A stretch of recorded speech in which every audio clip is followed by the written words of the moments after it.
How to retire 10 years early with the right savings rate. Most people will work until they're 65. You don't have to. And I'm not talking about winning the lottery or inheriting millions.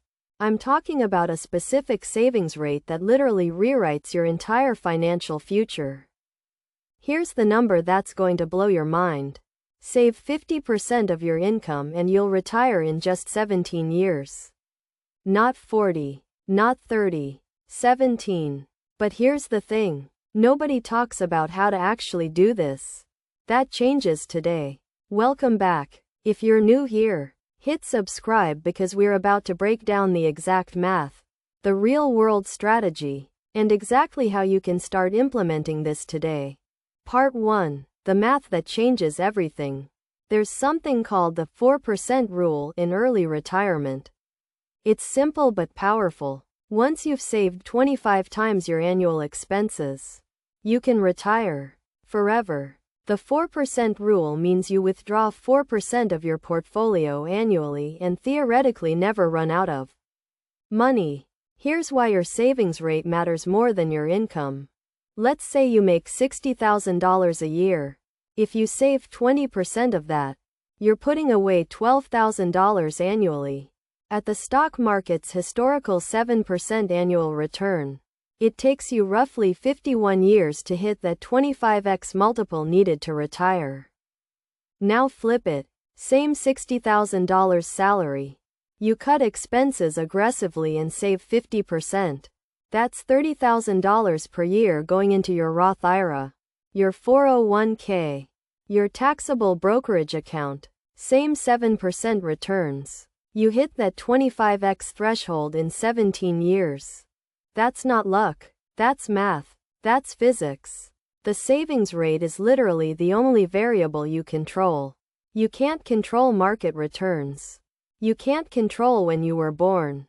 But you can control how much you spend versus how much you earn. Part 2. How to actually build a 50% savings rate.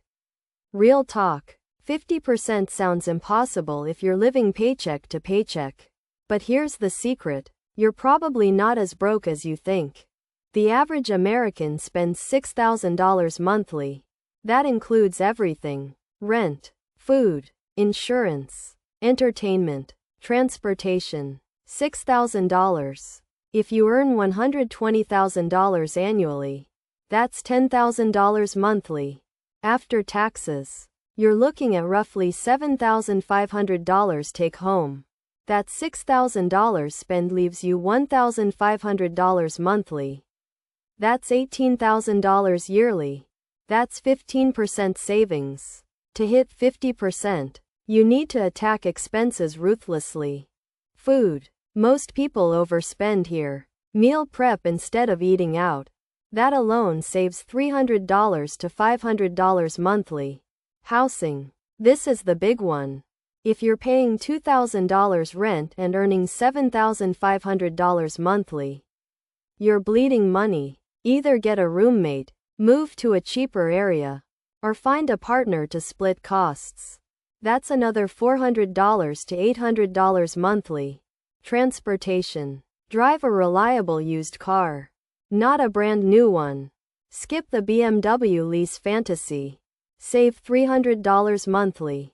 Subscriptions. Cancel them all. Seriously. Netflix, Hulu, gym membership you don't use, Adobe Creative Cloud you tested once. Save $150. You're already at $1,500 monthly saved. That's 20%. Keep going. Entertainment and eating out on weekends. Cut it by 70%. That's another $200. Impulse shopping. Institute a 30-day rule. Anything you want to buy, wait 30 days. You won't buy it. Save $300. Insurance optimization. Shop around for better rates. Save $100. Now you're at $2,400 monthly saved. That's 32% of your $7,500 take home. Want to hit 50%? Either increase income or cut another $1,250 monthly. And here's the reality. Once you start cutting, you realize you don't actually miss most of it. Part 3. Where the money goes. This is critical. Saving $2,500 to $4,000 monthly means nothing if you're keeping it in a savings account earning 0.01%. Here's the order. First, max your 401k. That's $23,500 annually in 2024. If your employer matches, that's free money. Take it. Second, max your Roth IRA. That's $7,000 annually. This is tax-free growth forever. Use it. Put it into a simple S&P 500 index fund through Fidelity or Vanguard. Third, anything beyond that goes into a taxable brokerage account. Open one at Fidelity. Buy the same S&P 500 index fund. VTI or VU. Boring. Perfect. Don't overthink it. Don't day trade. Don't chase crypto. You're buying the entire US stock market and letting compound interest do the work for 17 years. The call to action. Here's what I want you to do right now. This week, calculate your actual savings rate. Income minus expenses. Divided by income. Be honest if you're below 30%. You have massive opportunity. Then attack one category. Just one. Cut one thing significantly. You'll realize how much power you actually have. 17 years. Retire at 40 instead of 65. That's not a dream. That's mathematics. If this video helped, hit subscribe. More money moves coming every single week. Let's go.